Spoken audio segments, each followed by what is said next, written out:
for both Stanford quarterbacks this week, or do you anticipate that it will be Hogan for sure? You know, we're not sure, but we have to be ready for either one, yeah. What can both do? What are their strengths after watching film? What do you think? Well, you know, I think that they're both kind of prototypes for that system. I think Hogan is a very good athlete, and I don't think it changes a lot of what they plan on doing, frankly, but it might. You know, they might be adding some stuff if they play him, and we kind of have to be very adjustable, I guess. Looked like Ward and Wheaton were both not Ward, Storm.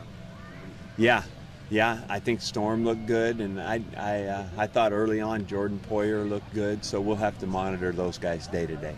Coach, you think these two teams are pretty similar, mirror images of one another? Kind of playing yourself a little bit? You know, I think probably philosophically it looks like that. You know, they've been a very, very solid football team for a while now, and they play great defense. I think now they're leading the league in defense, and they are they very much know who they want to be offensively, and so you know, they're just a good football team. It seems like every team you play always ends up at the top of the defensive rankings. Whenever That's what it feels like to me. It feels like all of them are really hard. They haven't given up any yards rushing the last 3 games. In fact, No. they're the minus over 3 games combined. You never see that. No, it's pretty impressive. It's crazy. I mean, it is really crazy. They are imposing to watch, you know, and what they did to USC was very, very impressive defensively. 27 yards for USC rushing. Crazy. Yeah. Well, how do they do it, Mike? What are they? Well, they're they good have players, pressures. first of all. They're very, very good players.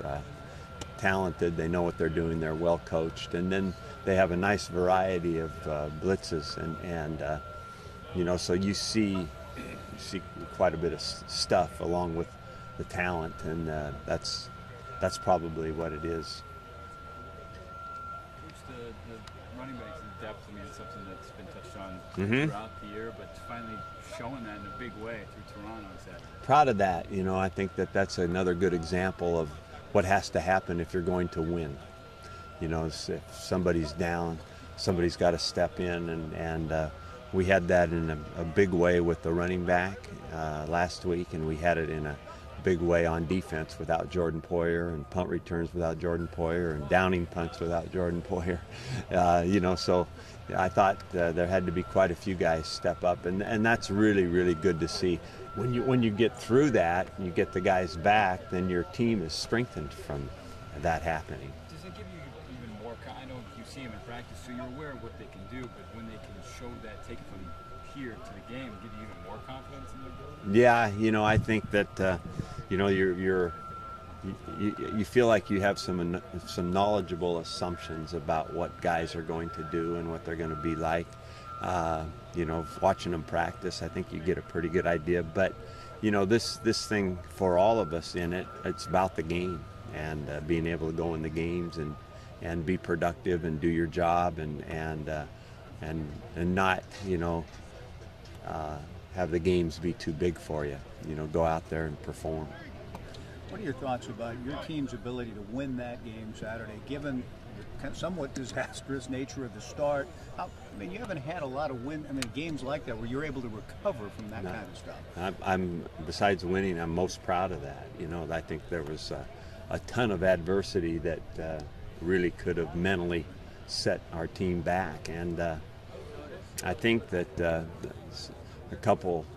You know, I think the mindset of continuing to play was outstanding, but I also think Marcus Wheaton's touchdown was good for our team too. You know, it kind of said, okay, we can do this, and settled everybody back down.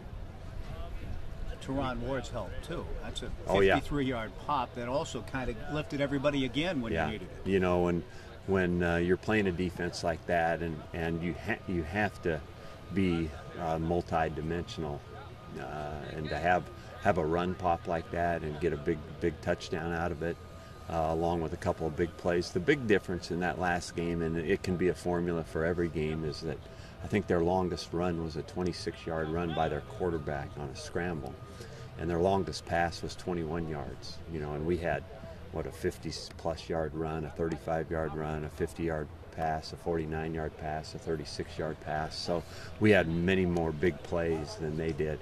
And normally when that happens, you win. Now you can negate that with a blocked punt. So we were just fortunate that we were able to still win even though we had a punt block. Was that simply a miss by John on that? Was Ron supposed to get the guy coming in? Well, no, it wasn't John. No? John could clean it up. Okay. He could have cleaned it up, but it was somebody else's miss. Okay. Did you vote yet, Coach? No, I haven't voted yet.